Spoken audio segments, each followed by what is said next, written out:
important it is that you have a government that's on your side and that's working with you. And we can do that in a partnership, and that's really why I'm here today, to hear really directly from you about what we can be doing better. Because that's my hope and goal, and really is we've worked to address a lot of the challenges that were quite apparent when I took office 3.5 years ago. We also know we have more work we can and want to do.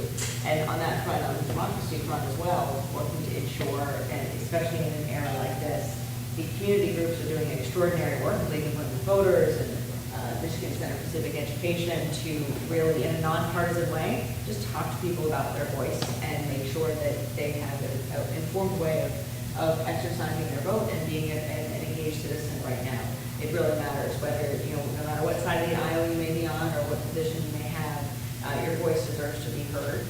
And we also want to help ensure citizens can hear through the noise right now.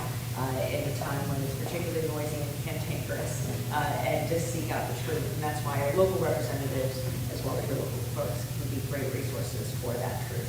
And so with that, I'll happy to answer questions and talk with you. Also mention the great work that the League of Women Voters are doing to continue to ensure our laws, in partnership with our friends in the legislature, are ensuring election integrity and election accessibility and election security and voter security in our state. So with that, I'm happy to know if you're interested in hearing you all give questions or thoughts. Okay, so changing in all the districts. Yeah. How do people find out what district they're in? Very good question. Important one. Yeah, Please find out. I know, you're right. You gotta dig down and look around. Yeah. We need efforts to make it more like. Yes. We are, and we're just at the beginning part of that. Unfortunately, I know election season is beginning, but just last week we learned who the candidates were going to be, right? So we're in the process of validating those petitions right now. And so as it becomes clear, we certainly matching the candidates that are running in particular districts is something that a lot of organizations are going to be doing that haven't been able to just yet. The district lines themselves have been in place for about 4 months. There have been some court cases, but it looks like they're going to stand. And with that, I know our website is being updated to ensure we have just one PDF of all the districts for House, State, and Congress. And that should be coming shortly. You can also, if you go to michigan.gov/vote and put in your name and address, it'll tell you your new district. And your clerk, if your district changed, your clerk is going to, they're required to know you. So everybody will.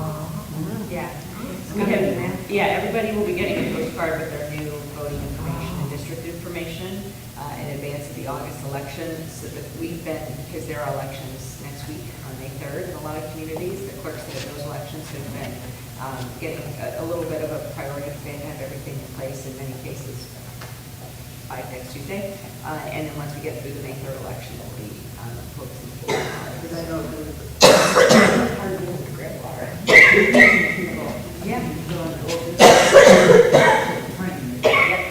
Yeah, and there's some special elections happening too, and you'll. But knowing the number I do is the thing. Yeah. With that, I think the maps are really important. Yeah. It's visually see where you are. Get a better feeling of Yeah. the district. So I know we'll, if we don't have them up already, we'll get them up. Our goal is to have them up in a PDF form, so you can access them, but also in a searchable form so that you can see where you are in the state. Because I know that it's kind of hard to find that. Yeah. Especially if you're still in code. Yes, yeah. And the first step was to take all of that code and those maps and actually put them in the voter file, so that every voter is now matched to the right district. So that's the work that's been going on. Once we got the maps, and that was the work that started in January. And then as that's been happening, now that we're on the end side of that, then now focus on the public facing things. But I think that's also work that League of Women Voters can do and other organizations. And I think over the next few months, particularly moving up to August, you'll be hearing more. So thank you. It's a really important question. It's something we talk about a lot in the moment. Other questions? Well, I will also just, we're the next 6 months are going to be really critical for the future of our state and our democracy. And you all have a role to play in making sure citizens know where to find accurate information. Michigan.gov/vote is a place that our office has as a hub for that information. If you go to that website as well, or Michigan.gov/elections, you'll also get some information about how to be truth tellers, how to find accurate information, which is particularly critical in moments like this. There is going to be, as the representative mentioned, a lot of misinformation flowing and increasing in the months ahead. And so whether you go to our website or your county clerk or your local clerks, we seek to serve as trusted sources of information and data, where you can look at the data, look at the results, and look at the results of audits and all the rest to kind of answer your own questions about the integrity of our elections process, and then share that information with others. I think the best way to fight through a political storm right now is to simply just look at the data and the facts and allow those to guide all of us in our work, and that's really what we try to do in our office. So thank you all for being here and for being a part of this important moment, and please do, if you haven't already, take advantage of our partners here who are here to simply just provide that access to reliable information now and what's ahead. Excuse me, I have to say, I am so happy that you were Secretary of State during the last election. Things would have been different if you weren't there to try to stop them. And as far as I know, the people that are running against you are people that were disputing the results of the election. Well, thank you. I think the fight to protect our democracy right now is one that is a nonpartisan one, and it really affects all of us, and it's one that, in my view, needs to be rooted in truth, and simply just the basic principles of ensuring citizens can choose who govern them. And so regardless of the outcome of any election, when the citizens choose who they want in a particular position, we all must defend that choice and protect it. And that's precisely what we did in 2020 and what we'll do in any election moving forward, again, regardless of the outcome. So I continue to be obviously committed to that. That's my life's work. But also, as you mentioned, the experience of going through that storm nationally and here in Michigan has only given all of us who, in the local level, all of us who've done that work, the experience to withstand it again in the future. And I think the one thing that I have clarity on is that that storm's not over, and it's going to intensify. And so we're, going to just continue doing the work that we all were elected to do, and ensuring that no matter where someone lives or who they vote for or what the results of the election are, that citizens can have faith that they're an accurate reflection of the will of the people, and that we'll stand by them and enforce the law and their will accordingly. So thank you. Thank you.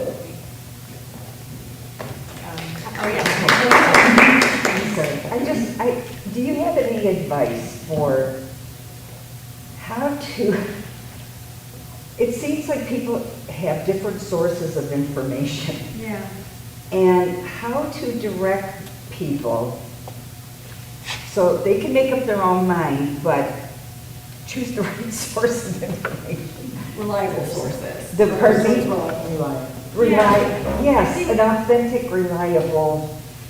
Yeah, trusted messengers of information is key right now, and I think I would encourage you all to become those trusted messengers. I mean, the truth is there, the facts are there. It takes work to sometimes sift through a lot of the noise, but our best hope at cutting through the noise is trusted voices in communities. So I certainly will continue to speak the truth, but also just make the data available. And be transparent so that people can have access to it and draw their own informed conclusions. And local clerks are doing that too. And so I think the work to really engage them as truth tellers in their community and local officials is key. And so that it's not just us at the state level who can be easily dismissed perhaps by partisan rhetoric, but instead just local folks, pastors, community leaders, others who can take it upon themselves to become truth tellers in this moment and sift through. The facts are available, government sources are, and data are available to help people understand, for example, the audits that we did, over 100 of audits. And you can simply read our report and look at the data and watch the videos of the audits to see and get affirmation about the accuracy of the results of the election, or read the State Senate Oversight Report, which did the same. So there are a lot of ways that people can be encouraged to find information, and I think they need to hear that from people they trust. And so, it's a role we all can play and have to play right now as we try to battle through a brewing storm and an increasingly intense one that's going to intensify in the months ahead. Because, I think there will be a lot of decisions made by voters this year ultimately that will impact the future of our state. Thank you. So we have a lot of teachers that are kind of fearful about talking about anything civics, government, elections related. How can we help those teachers see themselves also as the truth tellers and the trusted sources? How would you equip them or mentor them? That's a great question. I think it's really important for teachers to have support from the administration and the communities that are in. I think it's a partnership also between parents and the communities as well to ensure that we're working together to tell our kids the truth and help equip our kids to be critical thinkers and in moments like these.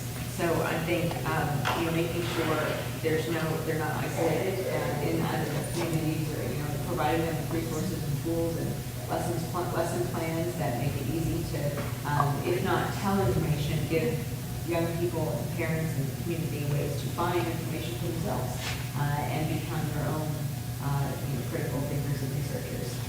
So empowering critical thinkers as well as help give them access to information, I think is key.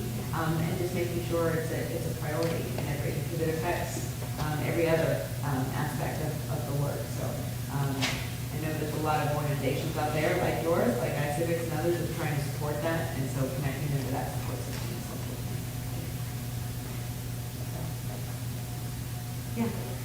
Do you have any advice on, I know that I feel county, city clerks are really embattled and threatened. Do you have any advice on how the public can support them?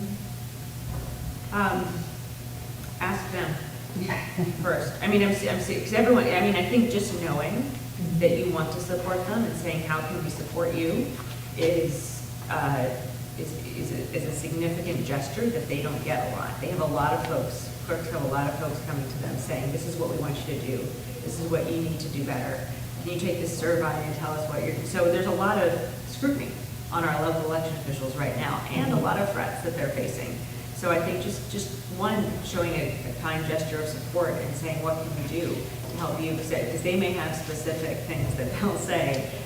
One of the things that they'll probably say is sign up to serve as an election worker, because they're also being inundated with applications from folks who may not be applying in good faith. And so a lot of clerks are worried about that and want people from the communities that they're in to apply to be election workers, so that we can really wrap our democracy with trusted people from both sides of the aisle in the administration process. So checking in with them, saying, what can we do to support you?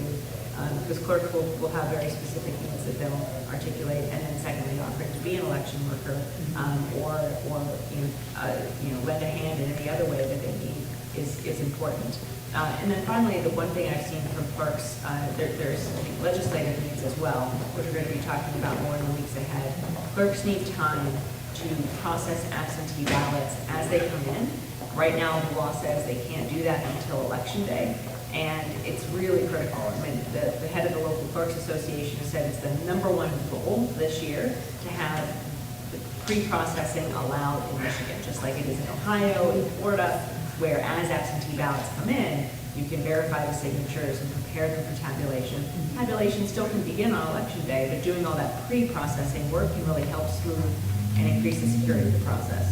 So that's from a statewide standpoint, #1 of what we need, in addition to just more protections, greater and more accountability for people who do threaten election officials is key, and then funding. Advocating for more funding to your local government as well as state government is something that all clerks need to ensure they're fully investing in our democracy. Very good, thank you. Secretary, All right. Well, I want to thank you all for being here. It's a great conversation. I'm going to be in Warren and Macomb a lot over the months ahead, and so if there are other places that we can go and talk to more people, let us know. I think you guys are really going to be, this year and the years ahead, in the eye of the storm in many ways, and inundated with a lot scrutiny and pressure, and so we stand shoulder to shoulder with you, trying to find ways to ensure citizens know simply where to find the truth in times like this, and that the important role they have in being engaged, informed citizens in a time when so much is at stake. So,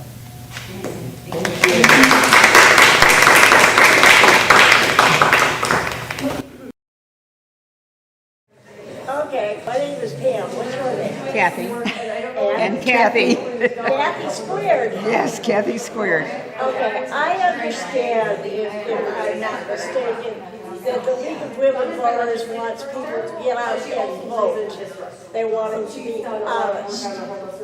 And after what we went through in the last election, that's not as easy as we used to think it was. What are you guys doing to combat that?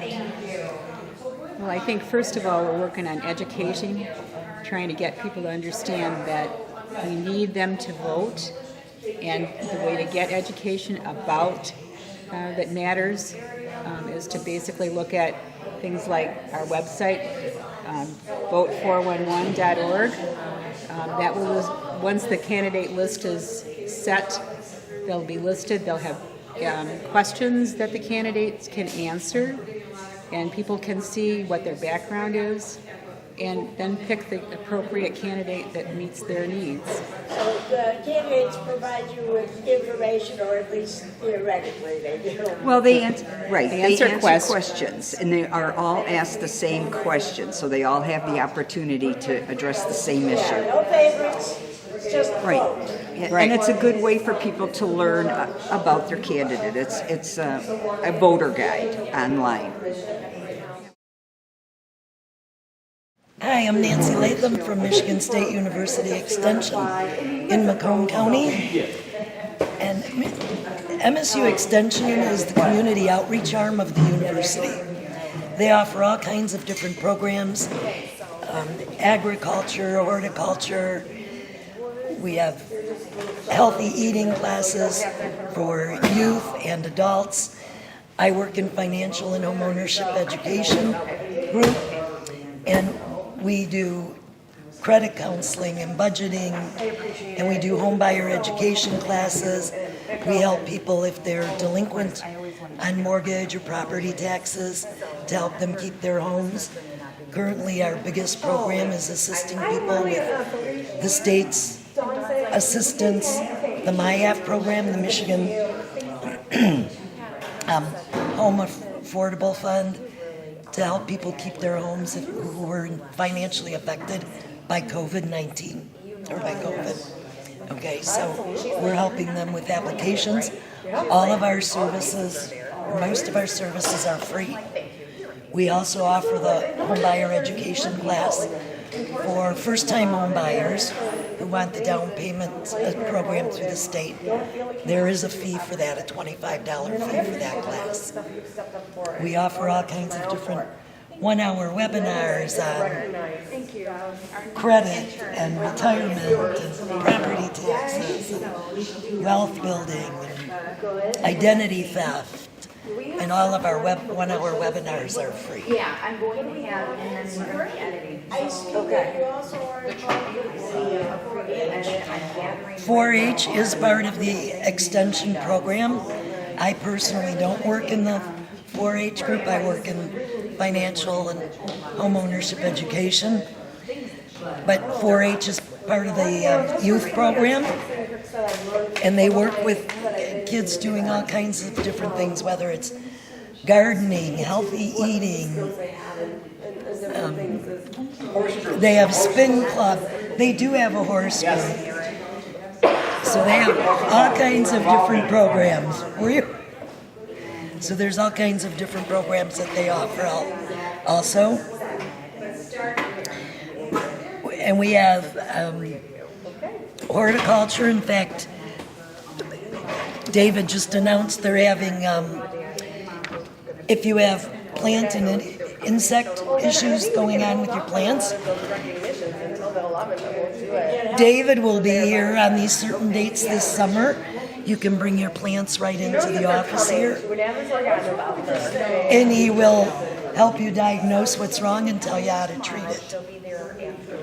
Well, I know some of the weeds, like, we're gonna think about that, what do they call it?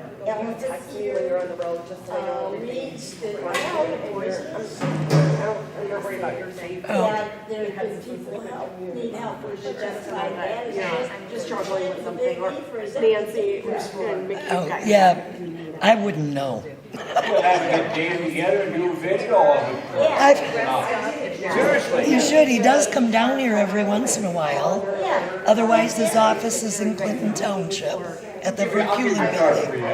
Okay. Okay, and you help with the financial end of it, so do you help college students trying to figure out how to budget their way? But I should be back. For the most part, I can help just about anybody figure out their budget. They also have that service with the university too. Yep. But, Match together on that. yes. And, but we teach money management classes, but we also do one-on-one counseling if someone really needs to work on their budget, or maybe they've got, you know, sometimes we have spending habit issues that we don't realize. So we do that one-on-one, but we also offer classes on it. So, Thank you, I'm gonna take a couple, let them know. and there's all kind, we have of course, MSU has a website with lots and lots of information. In the group I work in, Financial and Home Ownership Education, we have a website, it's called My Money Health. It's MI for Michigan, so mymoneyhealth.org, with all kinds of information and tools and tips regarding money. Yeah, because I got late to the party here, tearing down other equipment. You guys also do some consulting on diet, as far as diabetics. I talked with Yes, Health and Nutrition has certified dietitians that do teach diabetic cooking, how to cook for,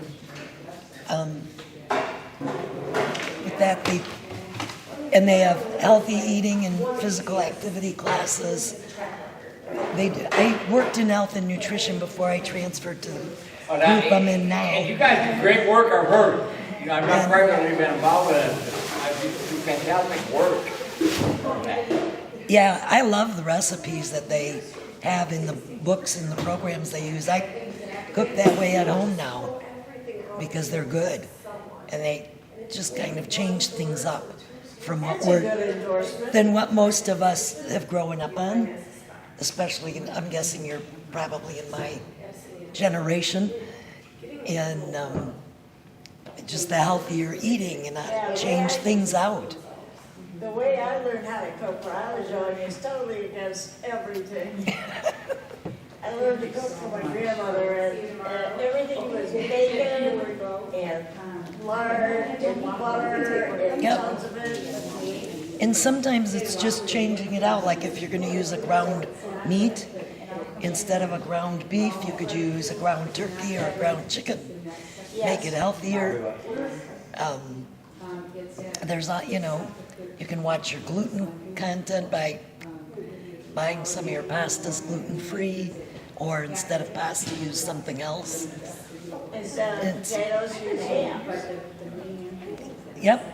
So there's different ways to change things, and they have a couple cookbooks out that just have all kinds of really good recipes in them too. If you wanted to purchase or get a hold of one of the cookbooks, how would you do that? Is there some website? You could probably go to, Phone number? well, I would call the main number here, Okay. and our main number, I have to look up the main number. I don't call it very often. I got it. The- It would probably be under health and nutrition. What is it, 58? 586. So 586-469-5180. 5180. And repeat that once more. 586-469-5180. That's the number to call for help getting a hold of those books, which are great. Yep, and that's a way to get a hold of any of us.